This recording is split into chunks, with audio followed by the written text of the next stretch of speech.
दिव्य तिथ्यरं केवलियं पड़मीय शिरसा विशुद्ध भावेण तिथ्यरं भावे मिहु अपविशो हि कारणठम्य। तिथ्यर भावना नामक इस ग्रंथ में प्रासुक परित्यागता नाम का जो चैप्टर चल रहा था 7वीं भावना के रूप में, उसमें आगे की गाथाओं को पढ़ते हुए गाथा नंबर 53 पढ़ना है। वैरग्य सम्मरहिदं हासप्पमुहं पलोहणं चैव वैणं विज्जति जस्य अप्पासुगपच्चगादिगाणाम् अप्पासुगच्चागदाणाम्। पहले की गाथाओं में अंतिम पद में प्राशुक परित्याग नाम था, यहाँ पर अ और जुड़ गया निषेध अर्थ में, नहीं के अर्थ में, तो ये अप्राशुकता नाम ये कहलाता है। विधि रूप में भी कथन होते हैं और निषेध रूप में भी कथन होते हैं।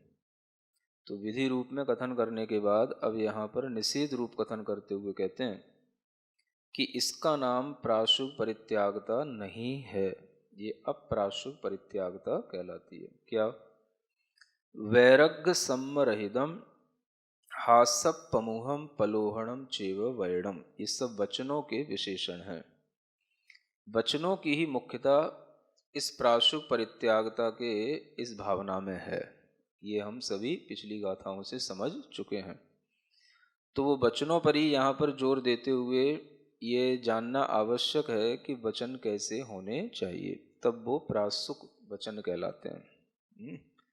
प्रासुक वचन का मतलब जो कि हिंसक वचन न हो, वह अप्रासुक न हो, वो प्रासुक कहलाएंगे। तो ऐसे प्रासुक वचन से रहित वचन कहलाते हैं, यानी जिन वचनों के माध्यम से वैराग्य उत्पन्न न हो और जिन वचनों के माध्यम से सम्यक दर्शन उत्पन्न न हो, ऐसे कोई भी वचन वह अप्रासुक वचन कहलाते हैं। ये भी एक प्रमुख बात है कि जो भी कुछ उपदेश होते हैं वो मुख्य रूप से सम्यक दर्शन और सम्यक चारित्र की मुख्यता से ही होते हैं। जब हम सम्यक दर्शन की बात करते हैं तो उसमें देव, शास्त्र, गुरु की भक्ति, ये सब चीज़ें आ जाती हैं। तो जब भी कभी भगवान का स्वरूप हो, जिनवाणी का स्वरूप हो, सच्चे गुरु का स्वरूप हो, ये जब बताया जा रहा है तो वो भी वचन सब प्रासुक वचन कहलाएंगे, जो सम्यक दर्शन के लिए कारण बनते हैं। मूढ़ताओं से बचाने का उपदेश देना भी प्रासुक वचन है। तो लोक में तरह तरह की मूढ़ताएं हैं, अनेक प्रकार के वंचनाओं के माध्यम से भी लोग ठगे जाते हैं। उन सब से भी लोगों को दूर करना, बताना, बचाना, ये सब भी जो है इसी प्रकार के सम्यक्त्व के वचनों में आएंगे। तो सम्यक दर्शन कहीं ना कहीं आ ही जाता है। यदि हम कोई भी प्रथमान योग का व्याख्यान करते हैं, कहानी भी अगर हम किसी भी प्रकार की शिक्षा देते हैं, तो उस कहानी से भी कोई ना कोई ऐसा सम्यक्त्व का सार निकलता है, या कोई ना कोई उस कहानी से पाप से बचने का, पुण्य को बढ़ाने का जो भाव बनता है, यह भी एक पुण्य को गृहस्थों के लिए व्यवहार रूप से धर्म के रूप में माना जाता है। तो इस तरह से जिन वचनों से पाप में प्रवृत्ति घटे, पुण्य बढ़े, तो वह वचन भी इसी प्रकार के प्रासुक उपदेश में आ जाते हैं। तो इसलिए यहाँ पर एक तो सम्यक्त्व की दृष्टि से लिखा है और एक वैराग्य की दृष्टि से लिखा है। राग, मोह, द्वेष कर इनको कम करने के लिए भी जो वचन होते हैं, कलुषता को दूर करने के लिए भी जो उपदेश होते हैं, वह भी इसी प्रकार के सम्यक उपदेशों में आ जाते हैं। तो उन वचनों में केवल हास्य की प्रमुखता नहीं होनी चाहिए। और प्रलोभन वाले वचन भी नहीं होना चाहिए कि जिससे कि हम लोगों को तरह तरह के प्रलोभन दें और उससे उनका कोई हित न हो। तो इस तरह के जो वचन होंगे वो सब अप्रासुक वचनों के नाम से जाने जाएंगे। तो इसी को यहाँ पर पद्य में अनुवाद के रूप में लिखा है, जिस धर्मोपदेश में ना हो सम्यक दर्शन और वैराग्य, जिसमें फूहड़ हास्यपना हो, लोभ लुभाना समझे भाग्य, वह उपदेशक प्रासुक त्यागी, नहीं कहा है जिन मत में, तीर्थंकर पद बंध प्रबंधन, भाव नहीं उस आत्म में। इस तरह से यह प्राशुक परित्यागता तीर्थंकर प्रकृति के बंध का कारण है, यह भी हमेशा ध्यान में रखना है। और कौन सा प्राशुक परित्याग होता है ये यहाँ पर आगे कहते हैं, दानम चौपयारम समणाणम सावगे ही सत्तिये, तम पासुअम ही देवम देयम पासुग परित्यागदानाम।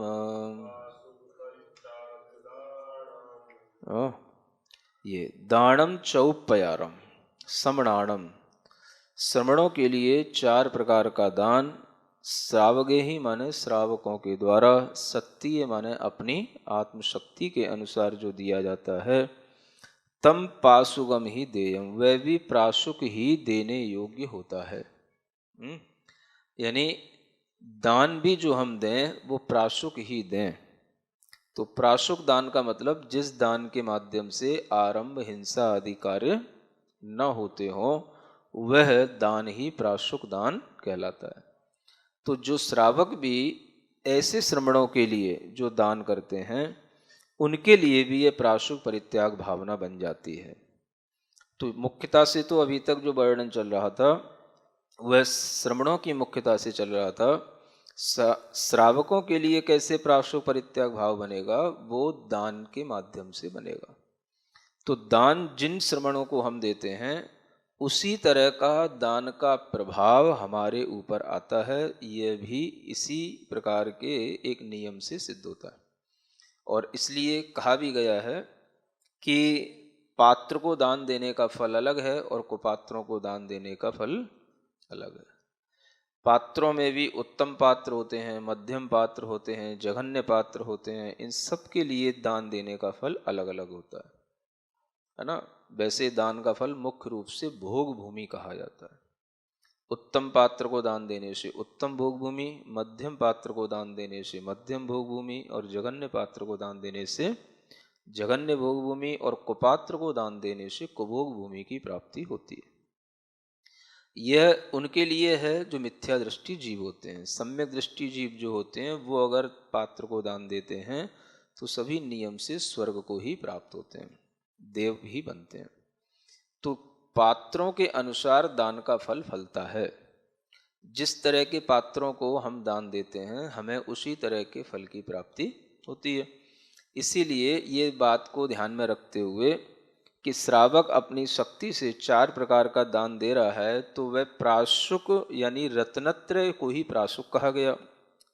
तो उस रत्नत्रय की वृद्धि में जो दान काम आ रहा है वही दान प्राशुक परित्याग कहलाया, है ना। यानी किसी भी तरह से सम्यक दर्शन की वृद्धि हो, सम्यक ज्ञान की वृद्धि हो, या सम्यक चारित्र की वृद्धि हो। तो श्रावकों के द्वारा दिया गया आहार आदि दान होता है, वो सब साधु की साधना में, ज्ञान ध्यान सामायिक आदि में काम में आता है। इसलिए वह सब रत्नत्रय की वृद्धि के लिए हुआ दान कहलाता है। आहार दान, है ना, शास्त्र दान, सब सम्यक ज्ञान की वृद्धि के लिए होते हैं। शास्त्रों के तरह तरह के प्रकाशन होते हैं, शास्त्रों की रखवाली होती है, शास्त्रों का हम दूसरों के लिए भी वितरण करते हैं। ये सभी भी सम्यक ज्ञान में ही आ जाता है ना। सम्यक दर्शन में भी अनेक तरह की चीज़ें आ जाती हैं। धर्म प्रभावना के लिए जो कार्य किए जाते हैं वो भी सम्यक दर्शन की भावना में ही आ जाता है, वो भी सम्यक दर्शन के लिए ही कहा जाता है, क्योंकि सम्यक दर्शन का ही एक अंग धर्म प्रभावना भी कहा गया है। तो ज्ञान, तपो, जिन पूजा, विद्या, इनके माध्यम से ही जो है धर्म की प्रभावना की जाती है। तो जो कुछ भी ये दान की परंपरा है, ये पद्धति है श्रावकों के लिए देने के लिए, तो वह भी इसी आधार पर है कि जो श्रावक रत्नत्रय को ध्यान में रख करके दान देगा तो उसे भी रत्नत्रय की प्राप्ति होगी। इसलिए श्रावक के द्वारा दिया हुआ दान उसके लिए प्राशुक परित्याग भावना में आ जाता है, माने वह इनडायरेक्ट इस भावना को बहाने वाला हुआ। एक डायरेक्ट करंट होती है, एक इनडायरेक्ट करंट होती है ना। इसे एसी और डीसी कहा जाता था पहले। तो वह जो है डायरेक्ट करंट तो साधुओं के लिए इस प्राशुक परित्याग से उत्पन्न होगी, लेकिन इनडायरेक्टली वह श्रावक भी उन साधुओं से इस तरह से जुड़ करके उनकी भावना के अनुसार वह भी जब दान आदि करता है तो वह भी इसी तरह की भावना में जुड़ जाता है। उसी के लिए यहाँ पद्यानुवाद में लिखा है, श्रावक को वह त्याग भावना यथा विधि फल देती है, उचित पात्र को दान चतुर्विध बीज सौख्य का बोती है। श्रमण संघ को जो भी देना प्राशुक दो शक्ति अनुसार, प्राशुक परित्याग भावना फल देती निज निज भाव विचार, है ना। एक और इसमें जानने योग्य बात है, कभी कभी लोग जो मुनि राज के लिए दान देते हैं या कोई भी साधु संघों में दान देते हैं तो कुछ कभी कभी बेवजह की चीज़ें भी दान में मानी जाती हैं, है ना। एक बार हमने सुना कि एक संघ में किसी ने हाथी दान दिया।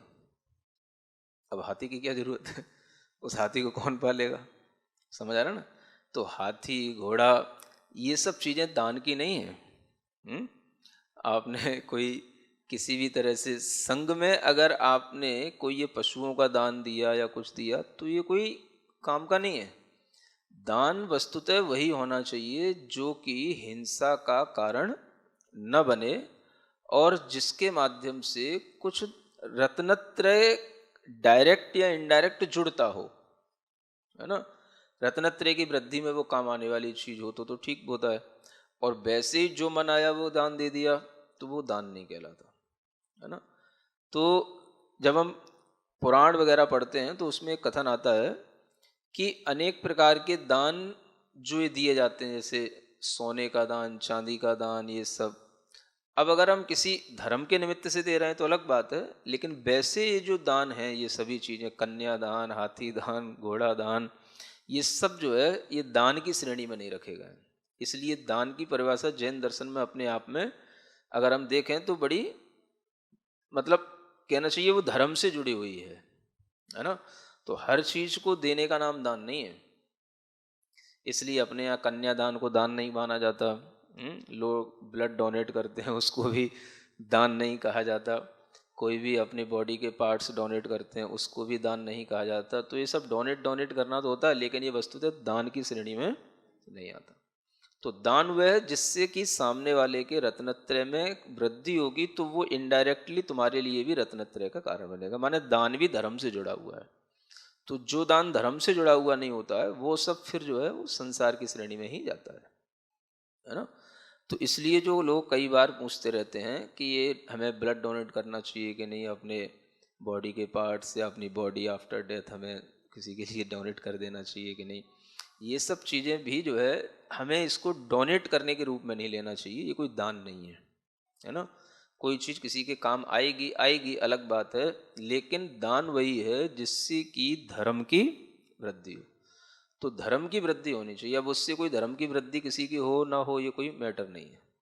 तो इसलिए ये दान में नहीं आता है। ये हमें अच्छे ढंग से समझना चाहिए कि जैन दर्शन की हर एक चीज़ बड़ी मार्मिक है और लॉजिकल होती है। तो दान देने की प्रक्रिया भी जो है अपने आप में बड़ी विशिष्ट प्रक्रिया है ना। तो हम उस करंट से जुड़ रहे हैं, जो रत्नत्रय की करंट है उससे हम इनडायरेक्टली जुड़ते हैं, तो वो जो है दान होता है। तो इसलिए इस तरह के दान को ही यहाँ पर श्रावक के लिए प्राशु परित्याग भावना में समाविष्ट किया गया है। साहुस्य जस्य नत्थि हिंसा कालुस्य मोहमच्छर्यम् तव्वयणं खलु भणिदम् पाशुग परित्यागदानाम। है ना। अब ये प्राशु परित्यागता साधुओं की मुख्यता से बन रही है, और साधुओं में भी उन साधुओं के लिए जिनके अंदर ये चीजें न हो। जिस जस साहुस्य नत्थि, जिस साहुद के लिए नहीं होता, क्या नहीं होता? हिंसा, कालुष्य, मोह, मत्सर भावना, ये मात्सर्य है ना, जिसे हम ईर्ष्या भाव कहते हैं, कलुषता की भावना कहते हैं, क्रोध आदि की तीव्रता होना, मोह होना, हिंसा आदि के भाव होना, जिनमें ये नहीं होता उनके वचन ही प्राशुक परित्याग के रूप में कहे जाते हैं। तो ये सारा का सारा जो भाव है वह सब साधु पर निर्भर है, और साधु की अंतरंग पवित्रता पर भी ये आधारित है। और इस तरह की पवित्रता जो होती है वही निर्ग्रंथता में आती है, क्योंकि निर्ग्रंथता में अंतरंग परिग्रह भी माना जाता है और बाह्य परिग्रह भी माना जाता है। तो बाह्य परिग्रह के त्याग के साथ साथ अंतरंग परिग्रह को त्याग करने वाली ये चीजें होती हैं, है ना। बाह्य परिग्रह तो 10 ही प्रकार का होता है, अंतरंग परिग्रह 14 प्रकार का होता है। कितने प्रकार का? 14, है ना। एक गाथा आती है, मिच्छत वेराया हस्सादिया सम्मोहा अभ्यंतरम कसाया। ये जो है अभ्यंतर परिग्रह कहा गया है।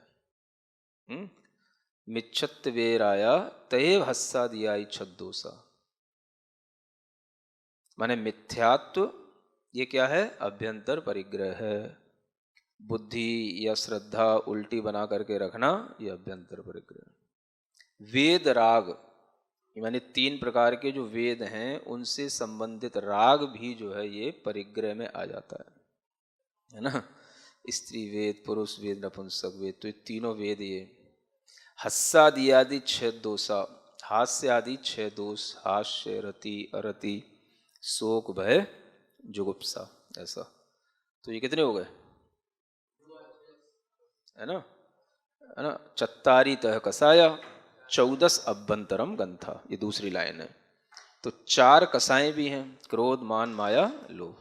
तो ऐसे जोड़ने से 14 हो जाते हैं, है ना। मिथ्यात्व 3 वेद, 3 और 1 4, और 6 हास्य आदि 10, और क्रोध, मान, माया, लोभ ये 4 कसाएं, है ना। 14 ये अभ्यंतरम ग्रंथा, माने अभ्यंतर, ये ग्रंथ अभ्यंतर परिग्रह कहलाते हैं। इसलिए ये गाथा भी ध्यान में रखने योग्य। अभ्यंतर परिग्रह 14 प्रकार के होते हैं। मिच्छत वेराया तहेव हस्सादियाय छद्दोसा चत्तारी तह कसाया 14 अभ्यंतरम ग्रंथा। तो ऐसे ये 14 परिग्रहों में सब चीजें आ जाती हैं। हिंसा है, कालुष्य है, मोह मात्सर्य है। जब इन सब से रहित होता है तब उसके वचन भी प्राशुक परित्याग के नाम से जाने जाते हैं। उसी को यहाँ पद्य के अनुवाद में भी कहा है। जिसके मन में नहीं निवसती हिंसा और मोह की खान, नहीं रहे मात्सर्य भाव भी, नहीं कलुषता औ अज्ञान, उस साधु के वचन कहे हैं ज्ञान दान शिव का आधार, वही रहा प्राशुक परित्यागी पर निरपेक्ष दया आधार। उसी को प्राशुक परित्यागी कहा गया है, पर निरपेक्ष दया आधार, क्योंकि जिसके अंदर निर्ग्रंथता भीतर से होगी वो दया जरूर होगी। अब इसी प्राशुक परित्याग भावना का स्वरूप अंत में 56वीं गाथा के साथ में उपजाति छंद के माध्यम से कहा जाता है। एषो दुधम्मो समणस्य मुखो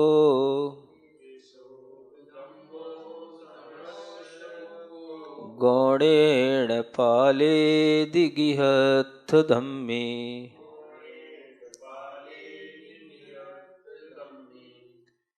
ममत्तमोहस्य विनाशनट्ठम्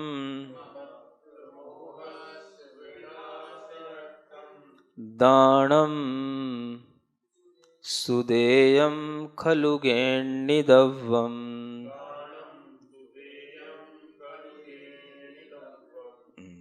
ये छंद उपजाति छंद है।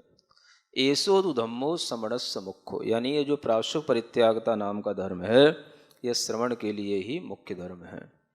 गौणेण पालेदि गिहत्थ धम्मी, जो गृहस्थ धर्मी हैं वह भी इसको गौण रूप से पालन करता है। तो धर्म जो है वह भी मुख्य और गौण की अपेक्षा से चलता है। जब हम प्रवचन सार आदि ग्रंथ पढ़ते हैं तो उसमें उपयोग की मुख्यता से वर्णन किया जाता है, अशुभोपयोग, शुभोपयोग और शुद्धोपयोग। तो उसमें शुभोपयोग और शुद्धोपयोग को तो धर्म कहा है और अशुभोपयोग को अधर्म कहा है, वो पाप कहा है। तो शुभोपयोग और शुद्धोपयोग में भी मुख्य रूप से शुद्धोपयोग धर्म होता है और शुभोपयोग गौड़ रूप से धर्म होता है ना। तो जो शुद्धोपयोग रूप धर्म है वह निश्चय धर्म कहलाता है और वह मुनि महाराज की मुख्यता से ही होता है, क्योंकि शुद्धोपयोग का अधिकारी मुख्य रूप से मुनि महाराज होते हैं, श्रमण होते हैं, अप्रमत्त श्रमण होते हैं। तो ध्यान की अवस्था में वह शुद्धोपयोग की दशा बनती है, तभी वह मुख्य रूप से वह अपने शुद्धोपयोग रूप धर्म के साथ होते हैं। उसके अलावा अन्य अवस्था में वो शुभोपयोग धर्म के साथ होते हैं, लेकिन शुभोपयोग धर्म उनके लिए गौड़ है। मुख्यता किसकी होती है? शुद्धोपयोग की। गृहस्थ के लिए मुख्य क्या? शुभोपयोग। गृहस्थ के लिए मुख्य शुभोपयोग है।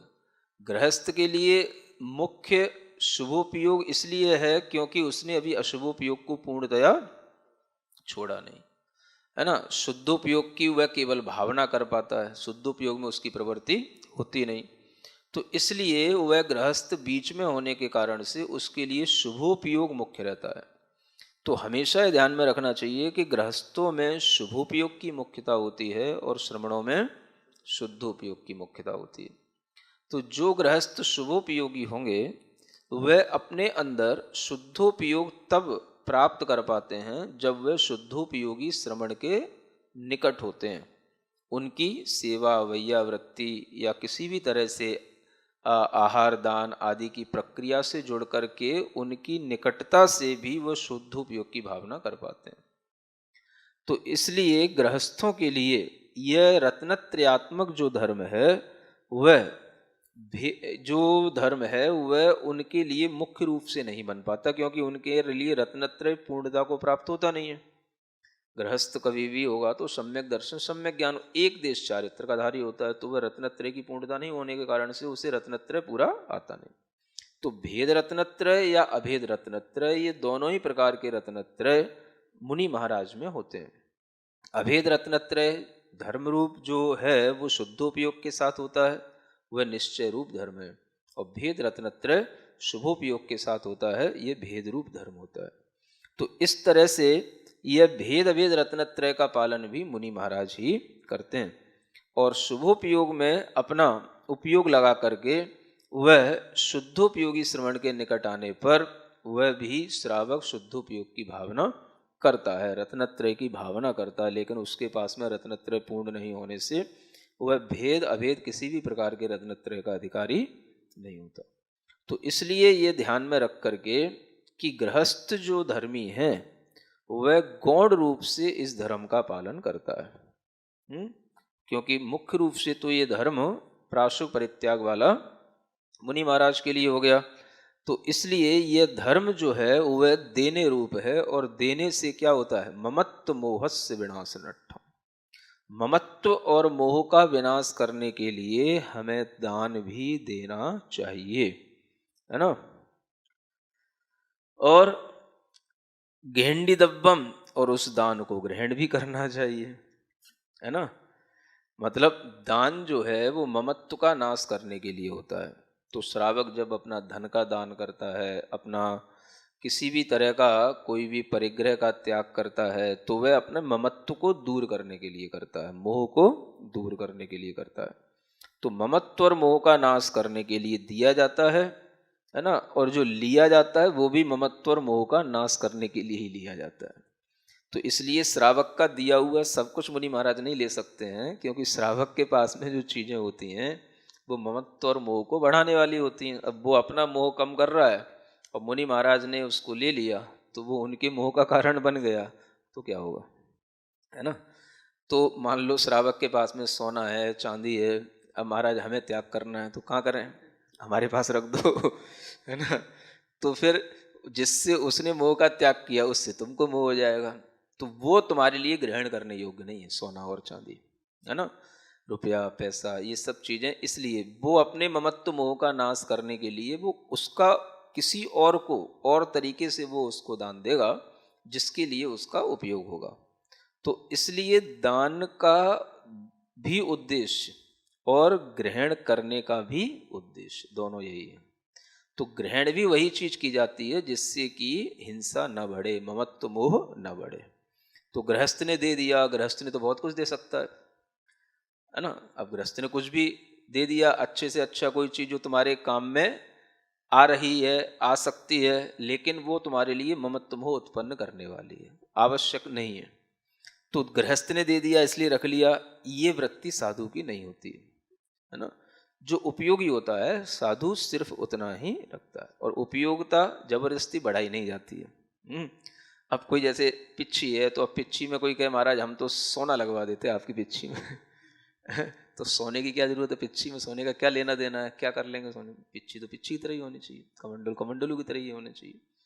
तो ये जो व्यर्थ की बातें होती हैं ये सब जो है ममत्व और मोह को बढ़ाने वाली हो जाती हैं, इसलिए न देने योग्य है और न ग्रहण करने योग्य। ये अंतिम पद्य है। ज्ञान दान का मुख्य धर्म तो श्रमण राज के योग्य कहा, पर गृहस्थ भी इसी धर्म को गौड़ रूप से पाल रहा। ध्यान त्याग का मुख्य प्रयोजन ममता मोह विनाशन है, पात्र और दाता का संगम धर्म विवर्धन कारण है। इस तरह से पात्र और दाता जब दोनों मिल जाते हैं तो दोनों ही अपने अपने धर्म की वृद्धि करते हैं, एक दे करके एक ले करके। तो पात्र भी देता है उपदेश आदि, श्रोता ग्रहण करता है तो भी वह धर्म की वृद्धि करता है, और जब श्रावक कुछ देता है तो वह भी धर्म की वृद्धि के लिए होता है। इस तरह से इस प्राशुक परित्याग नाम की भावना भी हमें एक मंत्र के रूप में भानी चाहिए। जो मंत्र इसमें अंत में लिखा हुआ है उसको अपन 27 बार पढ़ लेते हैं। अरहम प्राशुक परित्याग भावना ममास्तु। ओम ह्रीम अरहम प्राशुक परित्याग भावना ममास्तु। ओम ह्रीम अरहम प्राशुक परित्याग भावना ममास्तु।